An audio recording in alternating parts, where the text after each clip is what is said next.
Oftentimes when people are first learning about the field of cultural competence, they think their job is to learn about the food, the traditions, the holidays, the dress, the rituals, the religious customs of different cultures. And that stuff is important, but it's not the only part of cultural competence, and it's not the most important part.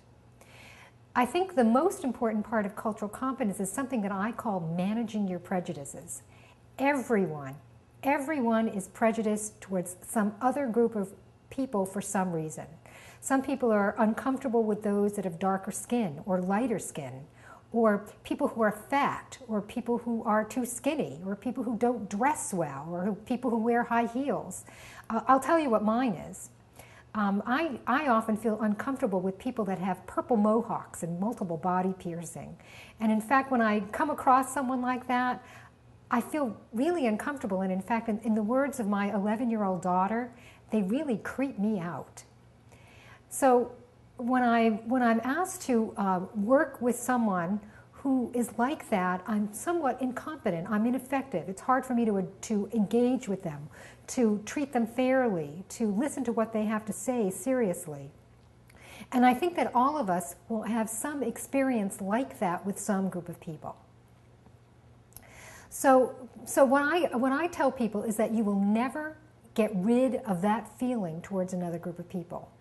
Perhaps if you were in psychotherapy for a number of years, you might feel more comfortable with someone that has purple hair, or that's very obese, or that wears high heels, or whatever it is, or someone who has darker skin or a funny accent. It may take you years to kind of get rid of that feeling. But what I tell people, in order to be culturally competent, what you need to learn to do is to manage the feeling, is to manage your prejudices. And that starts with being honest with yourself. You know, there's something about that group of people that I'm not comfortable with. Be honest with yourself. And then learn to try to not trust that feeling, or not pay attention to it when you're responsible for treating that person fairly, when you're responsible for listening to that person. Certainly if you're a healthcare provider and you're trying to engage with that person so you can understand their medical history, so that you can give them medical advice, you need to do so and kind of put your feelings of prejudice aside. I think when people try to ignore those feelings, or they try to deny those feelings, they're actually more likely to get sucked in by them. And it's better just to be honest with yourself. I don't like that group of people. I don't like people that have an accent, or I don't like people that have that color skin or dress that way. That if you can be honest with yourself and say, oh yes, that's the feeling that I have whenever I'm with that group of people, and then manage it. Put it aside and say, okay, I'm a professional and I need to interact with that person in an effective manner. I need to get a full medical history from them. I need to talk with them about a diagnostic and treatment plan. I need to schedule an appointment. I need to talk with them about their health insurance status. Whatever it is, in a healthcare environment, you need to be able to engage with people, those you feel comfortable with, those you don't feel comfortable with.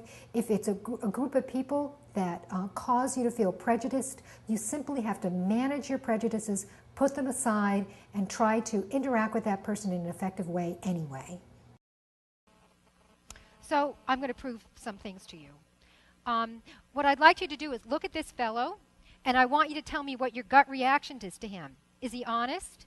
Is he lazy? Is he hardworking? Or is he manipulative? No, wait. I don't want you to tell me. I don't even want you to tell each other. But I want you to tell yourself. I want you to be honest to yourself. What's your gut reaction to this guy?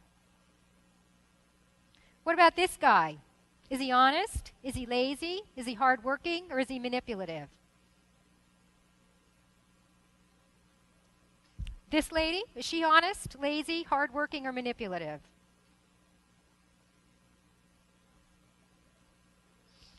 And last, what about this fellow?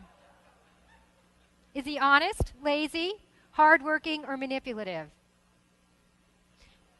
Notice your gut reactions. Do you know anything about these people? Do you know anything about where they went to school, what they do for a living, what their values are? No, nothing. All you do is you're just looking at them and you're making all kinds of assessments just based on what these people look like. So where do these come from? Where do prejudices come from? I'd like to tell you something about first impressions. There's no such thing as a first impression. Or let's say that you had all your first impressions before you were age 5, or in some cases before you were age 10. You already had your first impressions.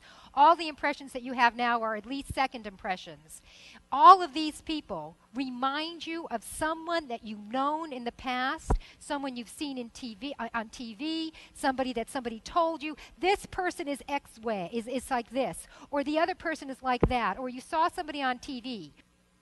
So now when you're working with somebody, a coworker, a patient, someone that you see that reminds you consciously or unconsciously of somebody that you've met in the past, you're going to have a gut reaction. But remember, you're not reacting to the person in front of you. What you're reacting to is some experience that you've had in the past, someone that you've known, someone that you've seen on TV, something your mother told you about one of these people. That's what you're reacting to.